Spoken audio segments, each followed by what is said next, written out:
Godina Wallaggaa ona eebantuu fi Saasiggaatti ajjechaan ilmaan Oromoo irratti waraana faashistii PPT'n gaggeeffamu jabaatee itti fufuu jiraattonni dubbatan. Jaalawwi Mahammad waan qindeeffatte qabdi. Waraanni murna bilchiginnaa ajaja mataa nafxanyoota Abiyyi Ahmediin lixa Oromiyaa godina Baha Wallaggaa onoota garaagaraa keessa bobbaafaman ilmaan Oromoo akka bineensaatti adamsanii ajjeesuun qe'ee Oromoo galgalaa fi ganama boo'ichaan guutanii jiru. Akka kanaanis adoolessa 19/2022 godina Baha Wallaggaa ona eebantuu ganda bakkanniisaa iddoo addaa Baddeessaa jedhamutti nama lama waraanni faashistii PP ajjeesanii jiru. Namootni ajjeefaman kunneen Birraatu Jaarraa Gabbaa abbaa maatii ijoollee 5 fi maanguddoo umriin isaa 70 yoo ta'u namni biraan ammoo Magarsaa Dhinsaa Wayyaa dargaggeessa waggaa 25ti. Ilmaan Oromoo kun lamaan hawaasa keessa jiraatan keessatti namoota nagaa fi jaalala qaban yoo ta'u yakka tokko malee tarkaanfii ajjechaa irratti fudhatan.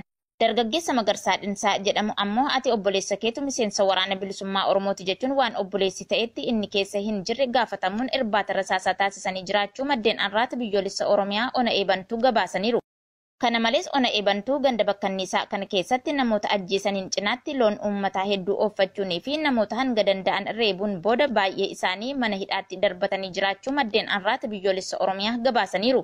Oduma wal fakkaatuun godinuma Baha Wallaggaa aanaa Guutoo Giddaa ganda Qinaaxii keessatti ilmaan Oromoo 4 adoolessa 17/2022 waraana bilisummaa Oromootti nu geessaa jechuun yeroo isaan hin beeknu jedhan qabanii deemuun karaatti rasaasaan rukuchuun ajjeesanii jiru. Ilmaan Oromoo waraana bilchiginnaan ajjeefaman kun Muusaa Leeman, Abdurrahman Toofiq, Hasan Yuusufii fi Falmataa Abdallah warreen jedhamanidha. Ilmaan Oromoo kunneen daa'imman akka ta'an maddeen ibsuun waraanni bilchiginnaa kun uummata naannichaan tasuma iyyuu akka reeffa hin kaafanne dhorkachuun reeffi bineensaan nyaatamu maddeen arraata biyyoolessa Oromiyaa ona Guutoo Giddaa ibsaniiru. Godina Lixa Shaggar aanaa Jalduu magaalaa Goojjoo keessatti waraanni murna bilchiginnaa namoota hidhanii dararuu fi reebicha ammeessanii jiraachuu jiraattonni dubbatan. Jaalaqaafan Fayyeeraa dabalata qaba. Uummata Oromoo akka waanidhaa fi reebichi qabsoo isaarraa duubatti deebisuutti kan fudhatu murni bilchiginnaa Impaayera Itoophiyaa afaan qawween bulchaa jiru. Waraana naannolee Impaayeratti irraa ergisa fudhateen Oromiyaa godinaalee hedduu keessatti waraana heddumminaan bobbaasuun uummata nagaa irratti gocha dhala namaatiif hin malle irratti raawwachaa jira. Waraanni ergama badii raawwachuuf bobbaafaman kunniin godina Lixa Shaggar aanaa Jalduu magaalaa Goojjoo keessatti namoota nagaa siyaasarraa bilisa ta'an ija shakkiin namoota hedduu qabanii hidhuun dararaa jiru.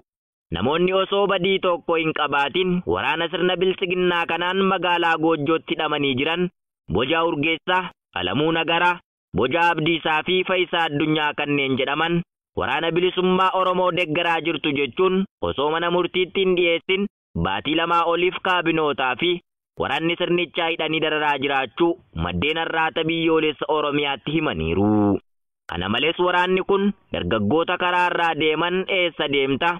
Waraqaa eenyummaa kee fidi jechuun kan reebanii fi bilbiloota akkasumas maallaqa harkatti argan hunda harkaa saamuun uummata boqonnaa dhorkaa jiru jechuun maddeen kun dabaluun ibsaniiru. Hidhaa fi dararaan ona Jalduu keessa gandoota inni keessatti ammaate gandoota akka Osolee, Sariitii, Oddoo Goraa fi Haroo Dhagaa Dhaabaa jedhamu keessatti yeroo ta'u gandoota kanneen keessa namoonni hedduun ilmaan keessantu miseensa waraana bilisummaa Oromootii fi maqaa waraana bilisummaa Oromoo deeggartu jedhuun qabeenyi isaanii saamamuu fi namoonni 200 ol mana hidhaa aanichaatti hidhamanii dararamaa jiraachuu gabaasaa turuun keenya ni yaadatama. Magaalaa Finfinnee keessatti muddamni cimaan uumamuu irraa kan ka'e murni bilchiginnaa ilmaan Oromoo hidhuu itti fufanii jiru. Jaalnimoonaa Faayisaa waan qindeeffate qaba. Kaayyoo fi adeemsa ergamaa miliin Koloneel Abiyyi Ahimad dura dhaabbachuun qabsoo adhaawaa godhamaa jiruun impaayera umurii fixattee qarree kufaatii irraan gaamtee jirtu yeroo kamiiyyuu caala rakkoo nageenyaa qaala'insa jireenyaa fi raafamaamaa gamondaan keessa jiraachuu isaanii namoonni kallattii garaagaraan sodaa qaban ibsachaa jiru. Magaalaa Finfinnee keessatti waraanni bilisummaa Oromoo magaalaa Finfinnee marsuun handhuura magaalaa galee waan jiruuf sochii qindaa'aa gochuu qabna jechuun humni addaa Oromiyaa, poolisiin federaalaa, raayyaan ittisa biyyaa, waajjirri tikaa fi poolisiin magaalaa Finfinnee hojii waloo eegalanii jiru. Akka maddi keenya magaalaa Finfinneetii arraata biyyoolessa Oromiyaatti himetti Koreen qaamota nageenyaa armaan olitti eeraman irraas walitti qabame sadarkaa kutaa magaalatti hojii torbanii guyyaa kamisaa kan qoratu yoo ta'u, sadarkaa magaalatti guyyaa jimaataa torbaniin qorannaa hojii taasisa. Kutaa magaalittiitti qaamni nageenyaa achi keessatti argamuu fi humna addaa Oromiyaa godinoota addaa Oromiyaa kutaa magaalaa daangessanii jiran irraa hirmaachisuun geggeessummaa bulchaa kutaa magaalittiin marii taasisus jedhameera. Marii sadarkaa magaalatti godhamu kutaa magaalaa fi waajjira tika biyyoolessaa irraa gabaasa dhiyaatu irratti kan mariisisu Dr. Qannaa Yaadataa itti gaafatamaa waajjira nageenyaa magaalaa Finfinnee fi Koomishinar Abarraa Hundee itti gaafatamaa ittisa yakkaa poolisii federaalaati. Qorannaa yookiin marii kana irratti waraanni bilisummaa Oromoo jabaachaa dhufe magaalaa Finfinneef yaaddeessaa ta'aa jiru haala akkamiin ittisna jechuun marii bal'aa godhatanii kan jiran yoo ta'u, woboon bifa uummataan magaalaa seenera jechuun hordofamee haala ittiin qabamu irratti kallattii kaa'anii hojjechaa jiru. Bu'uuruma kanaan magaalaa Finfinnee keessa qeerroo abbootii qabeenyaa dhalootan Oromoo ta'an artistoota fi rogeeyyii miidiyaa hawaasaa adamsuu kan eegalan Koloneel Abiyyi Ahimad paarlamaa irratti dubbachuun yaaddoo woboof qabu erga ibseeti. Kana malees sadarkaa aanatti jiraattota waltajjii waamuun woboo magaalaa Finfinnee marsee waan jiruuf nageenya keessaniif wabiin isinuma mataa keessanii walijaaraa ofirraa eegaa jechuun kallattiin qaamoleen nageenyaa murni biltsiginnaa kaan jiraattota keessatti sodaa fi muffii cimaa uumee jiraachuu maddi keenya kun himeera. Godina addaa naannawaa Finfinnee bulchiinsa magaalaa Buraayyuu keessatti saamichi lafaa fi maallaqaa hammaatee jiraachuun dhaga'ame. Jaalicciitii bantii dabalata qaba. Mootummaa ta'ee itti fufuu isaatti shakkii kan qaban kaabinootnii fi dabballoonni murna biltsiginnaa uummata saamanii of jiraachisuuf tooftaalee garaagaraan fayyadamaa jiru.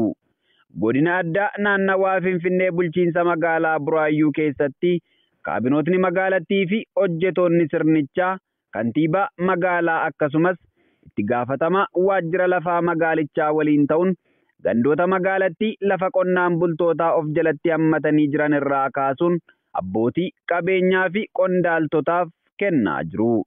Gurgurtaa lafaa qonnaan bultoota irraa argataniin manneen mallaqa gurguddaa baasan ijaarratu.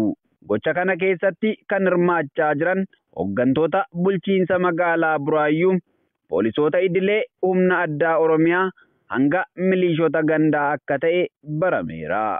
Saamichaa fi gurgurtaa lafaan alatti manneen namootaa irra deemuun mallaqa kaffalchiisaa jiru.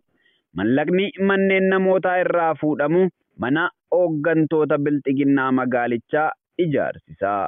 Abbootii qabeenyaa magaalichaan gariin qorqorroo biti, gariin simmintoo, gariin mukaa fi sibiila manaa akkasumas mallaqa ogeessaa jechuun afaan qawween doorsisuun jireenya isaaniif haala mijeeffachaa jiru. Dararaa hammaataa keessa kan jiru uummatni Oromoo bulchiinsa magaalaa Buraayyuu saamicha irra ga'aa jiruun cinatti ilmaan Oromoo danuun yakka tokko malee qabamanii hidhamaa akka jiranis maddeen arraata biyyoolessa Oromiyaa gabaasaniiru. Egaan daawwattoota keenya kabajamoo arraata biyyoolessa Oromiyaa irraa oduun keenya waaree kanaaf jennee qindeeffannee dhiyaanne kanumaan gammaa ture. Qophii galgalaatiin hanga walitti deebinutti oolmaa